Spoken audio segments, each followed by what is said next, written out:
Ce jour est dédié pour la Shema et la réussite de l'opération de Myriam Bat Abraham Avinu.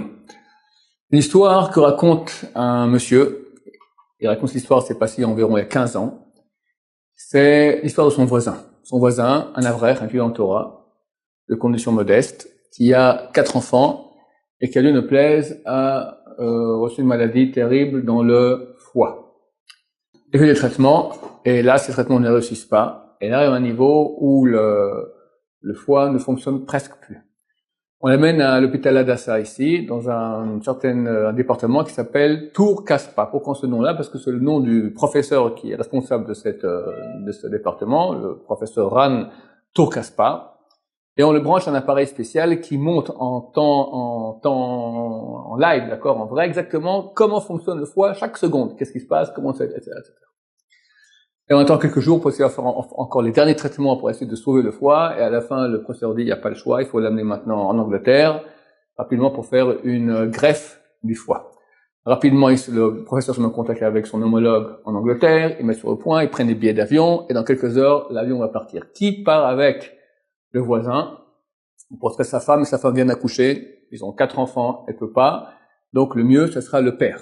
Le père a un monsieur qui a une 60aine d'années, et il accepte de partir avec son fils. Il vient donc à l'hôpital, et dans quelques heures, l'avion va partir. Il dit, écoutez, le professeur dit, écoutez, je pars au cottage, je vais prier, je reviens. On dit, revenez vite, parce que on doit encore arranger les dernières choses avant le vol. Il va au cotel, et il reste 2 personnes avec le malade, celui qui raconte l'histoire, le voisin, et le frère du malade. Et, bien sûr, tout âme Israël, tout le peuple d'Israël, ils ont fait une grande chaîne de Télim, tout le monde prie, ils ont déchiré le ciel. Mais rien, ça va en descendant, et on voit que ça va de mal en pis. Celui qui raconte l'histoire, il dit, le pauvre malade était tout jaune, on voyait l'ange de la mort déjà sur lui, il mettait un peu d'eau sur les lèvres pour humidifier, il peut à peine parler, très très faible. Et il dit Télim, et il voit que le frère, il dit Télim, à chaque Télim qui finit, il regarde l'appareil. Après, il fait Télim, il regarde l'appareil. À un moment, il lui dit, t'as remarqué? On ne comprend rien du tout à ces chiffres-là. Je crois qu'il y a une petite avancée. Donc, quand Télim, bah ouais, une petite avancée. Il appelle l'infirmière. Écoutez, je crois qu'il y a rien du tout. Ouais. Rien du tout. Ça n'a aucune signification médicale. Bon, il reprend Télim. Et le type raconte, je le vois, il fait Télim, il regarde l'appareil. Il fait encore un Télim, regarde l'appareil. Prend un quart d'heure, il dit, mais ça change. Il rappelle de nouveau l'infirmière, il dit, écoutez mon cher ami, vous n'êtes pas médecin, arrêtez de vous mêler de ce qui ne vous concerne pas, ça change rien. Voilà. Bon, il se rassied, et de nouveau, un Télim, il regarde l'appareil. À la fin, il n'en peut plus, il dit, je vais voir le professeur. Il se met à courir. Le type qui raconte, moi aussi je me mets à courir derrière lui pour le retenir, et ben, chez le professeur, il va se faire descendre. Il tape à la porte du professeur, excusez-moi, mais je crois qu'il y a les chiffres sont en train de changer. Ça, je pense le professeur dit quoi, en mal? Non, en bien. Impossible. Allez, rentrez, allez prier. On peut rien faire. Donc, il va de nouveau, il va prier. Il fait Télim, il regarde l'appareil. Et c'est pas possible. J'y vais pas. Il attend encore un quart d'heure, là, c'est trop. Il retape à la porte, excusez-moi, venez. Bon, le professeur dit, bon, allez. Il me casse les pieds celui-là, il vient, regardez, incroyable, c'est impossible. Il appelle l'infirmière, réglez de nouveau l'appareil, mettez-le à 0, qu'on voie, il dit, du point de vue médical, c'est impossible, de ma vie, j'ai jamais vu une chose pareille, et dans le monde, j'ai jamais vu une chose pareille dans le monde entier. Le foie est en train de reprendre vie. Inutile, appeler l'Angleterre, on n'envoie pas le gosse, c'est bon, le gosse, enfin, le père de 4 enfants, d'accord? Avec ça, on peut travailler, on peut essayer de le guérir. Arrive le père, et il dit, il a l'air tout souriant comme ça. Le médecin le regarde, vous êtes au courant du changement? Il dit non, mais je sais qu'il y a un changement, pour le bien. Comment vous savez? Racontez-moi, qu'est-ce que vous avez fait là-bas au côté? Parce que ce qu'on vient de voir maintenant ici, c'est tout à fait, du point de vue médical, c'est complètement miraculeux, impossible. Vous avez le temps? Il dit au médecin, oui, bon, je vous raconte.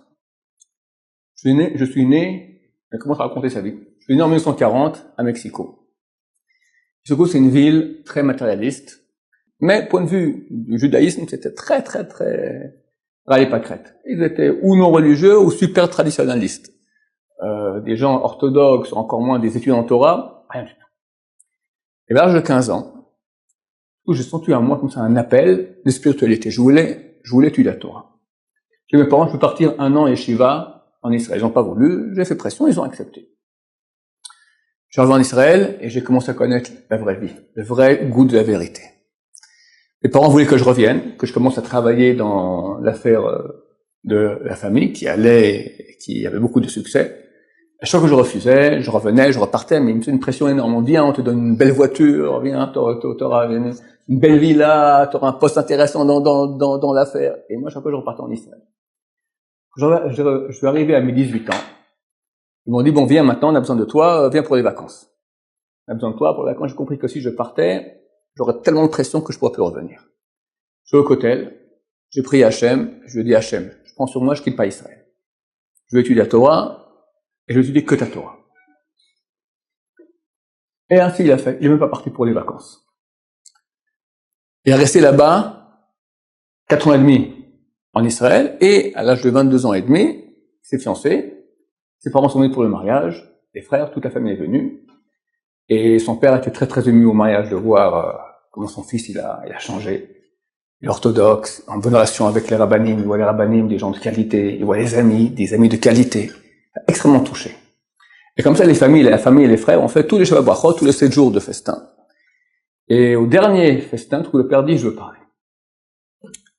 Il prend la parole, et il commence à dire, je remercie tous les organisateurs, ceux qui m'ont invité ici, et voilà, je veux parler de mon fils, et là, il se met à pleurer. Il n'a même pas pu dire un mot, il se met à pleurer. Il se met à pleurer, tout le monde se met à pleurer. Les mouchoirs. Et il commence à raconter l'histoire, ici dans Avot de Rabbi Nathan, l'un des plus grands rabbins de l'histoire, Rabbi Eliezer. Rabbi Eliezer est appelé Rabbi Eliezer Agadol, le grand Rabbi Eliezer. Le premier rabbin dont le nom est mentionné dans la Gemara et dans la Mishnah. Le premier rabbin qu'on cite nominément dans la voie orale. On dit que c'est un Gilgul de Moshe Rabbeinu. Il est né dans une famille très riche, Monsieur Horkenos, qui est un propriétaire foncier, beaucoup de champs, beaucoup de troupeaux. Et c'était je crois son fils aîné même, et bon, il a fait travailler dans l'affaire familiale. Et Eliezer se met à pleurer. Il dit, j'aime pas ce que je fais. Son père dit, ok, je te mets un travail plus facile, plus sympa, un autre travail. Et là, de nouveau, il se met à pleurer. Il dit, j'étudie la Torah.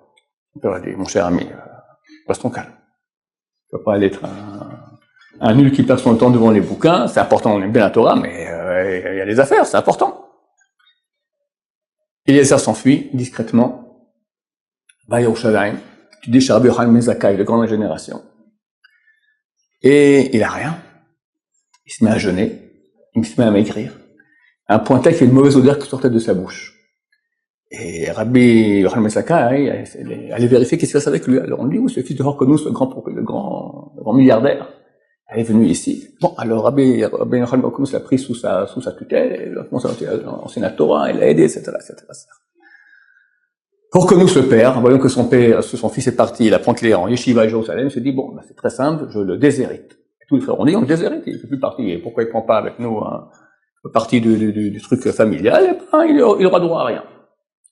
Et Horkonus décide d'aller à Jérusalem pour faire valider le déshéritage par le Beddin, le tribunal rabbinique, et il se dit, je vais rentrer là, il y a une grande conférence de Rabbi Yochanan ben Zakkai, de grande génération. Effectivement, Rabbi Yochanan ben Zakkai est assis, comme ça, une centaine de gens viennent écouter, et tout à coup, il voit Horkonus rentrer. Il fait appeler Rabbi Eliezer, Rabbi, il dit, viens, tu te fais la dracha à ma place. Mais je peux pas, j'ai pas le droit de parler devant le Rav. C'est bon, je sors. Rabbi Yochanan Zakkai sort, se met à la place de Rabbi Eliezer, et se met à faire la dracha. Rabbi Yochanan ben Zakkai, en cachette, rentre par derrière, et écoute tout ce que dit son élève Rabbi Eliezer.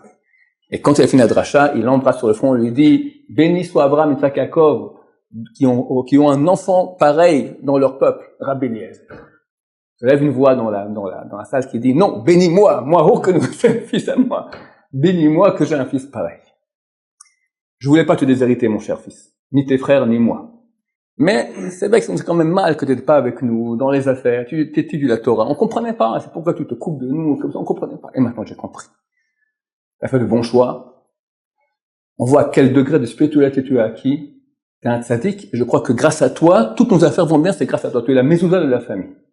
Et je m'engage, je vais t'aider, on va aller dans ton sens. Vraiment, pour nous, c'est une très très grande leçon qu'on a reçue ici, et j'applaudis vraiment tout le choix que tu as fait. Évidemment, tout le monde se met à pleurer de nouveau, là, de joie. Et il s'avère que les frères de ce jeune homme, après, ont quitté le Mexico, sont venus en Israël, ont commencé à dire la Torah aussi, et ils ont monté un des Talmud des Torah les plus fameux qu'il y a en Israël, et peut-être la yeshiva sfaradite la plus fameuse qu'il y a en Israël. Le Torah, c'est Shtile Zetim, la yeshiva, c'est la yeshiva de Yesodot, c'est les plus cotés dans le monde sfarade. Grâce à un jeune homme de 15 ans qui est venu étudier la Torah, à 18 ans, il dit, je rentrerai pas, parce que j'ai trop peur de tomber dans le panneau, je reste pour étudier la Torah. Et comment des milliers d'élèves sont sortis de ces yeshivot-là, grâce à la décision d'un seul garçon. Alors, le père dit au professeur, voilà, vous comprenez maintenant qui je suis. Alors, je suis allé maintenant au Kotel. J'ai dit à Dieu, quand j'ai 18 ans, j'ai pris sur moi de plus quitter Israël. Maintenant, on me demande de quitter Israël pour pas que mon fils meure. Alors, je sais pas, est-ce que j'ai fait tout cela pour quitter maintenant Israël? J'ai tenu ma promesse. Je demande à toi maintenant aussi de m'aider à tenir ma promesse. Je te donne ma promesse dans les mains et la vie de mon fils dans tes mains. Et je sais que tu feras quelque chose pour le bien.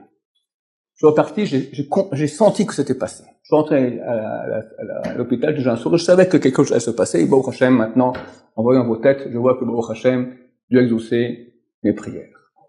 Baruch Adonai, l'olam, amen, va amen.